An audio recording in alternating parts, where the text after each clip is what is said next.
दोस्तों, आप Panama canal से तो काफ़ी फेमिलियर होंगे। बट क्या आपको पता है कि इस 51 माइल्स या 82 किलोमीटर की लेन को बनने के लिए करीब 15 साल से भी ज़्यादा का समय लग गया था।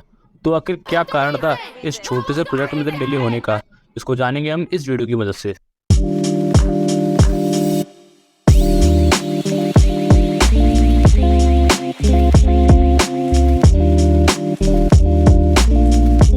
इसे जानने के लिए हमें इसकी हिस्ट्री में जाना पड़ेगा। तो करीब 80s के टाइम पर इंपोर्ट एक्सपोर्ट का मेजर काम जनरली शिप्स के द्वारा किया जाता था। और अगर कोई शिप्स अमेरिकन कॉन्टिनेंट के ईस्ट और वेस्ट कोस्ट के बीच में ट्रैवल करता है तो उसे पूरा घूम के आना पड़ता था, जिससे फ्यूल, टाइम और कॉस्ट बहुत लार्ज अमाउंट में यूटिलाइज होते थे। तो इसी परेशानी को सॉल्व करने के लिए प्रेसिडेंट थियोडर रोजवेल्ट ने 80s में इस आइडिया को उठाया, जिसके सहमत में अमेरिकन, ब्रिटिश लीडर्स और कई बड़े बिजनेसमैन भी थे।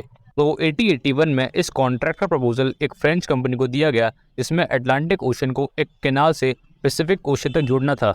लेकिन 1899 में ये कंपनी इस कॉन्ट्रैक्ट में फेल हो गई, जिसका कारण ये कंपनी बताती है मलेरिया, येलो फीवर और अदर ट्रॉपिकल डिसीज को, जिसमें इन्हें 20,000 से भी ज़्यादा वर्कर्स का नुकसान हुआ। जिसके बाद यूएस गवर्नमेंट ने इस फ्रेंच कंपनी के इक्विपमेंट खरीदकर इस प्रोजेक्ट को टेक ओवर कर लिया और बोला कि इसको अब हम करेंगे और आपसे बेहतर करेंगे। जिसमें इस कैनाल की लेंथ करीब 43 माइल्स के आसपास की थी, बट कोलंबियंस ने अपनी ज़मीन देने से मना कर दिया था।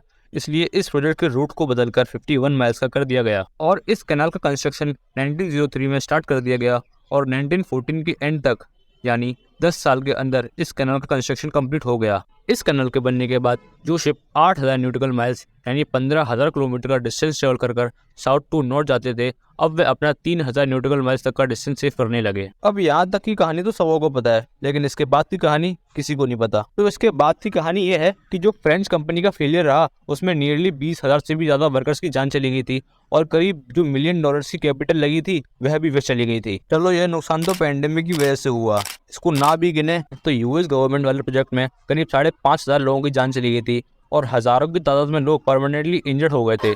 इसके पीछे तो किसी पेंडेमिक का कारण नहीं था, तो इसकी जिम्मेदारी कौन लेगा? सच तो यह है कि इसकी जिम्मेदारी ऐसे किसी ने नहीं ली और यूएस गवर्नमेंट ने भी इस बात को कुछ टाइम के लिए दबाए रखा। हालांकि इस कैनाल से काफी कंट्रियों की इकोनॉमिक ग्रोथ में चेंजेस आए, बट क्या इसके लिए ये इकोनॉमिक ग्रोथ वर्थ इट है? तो ये थी इसकी दूसरी साइड। आई होप वीडियो अच्छा लगा होगा। अगर वीडियो अच्छा लगा हो तो वीडियो को लाइक करें और चैनल को सब्सक्राइब करें। धन्यवाद।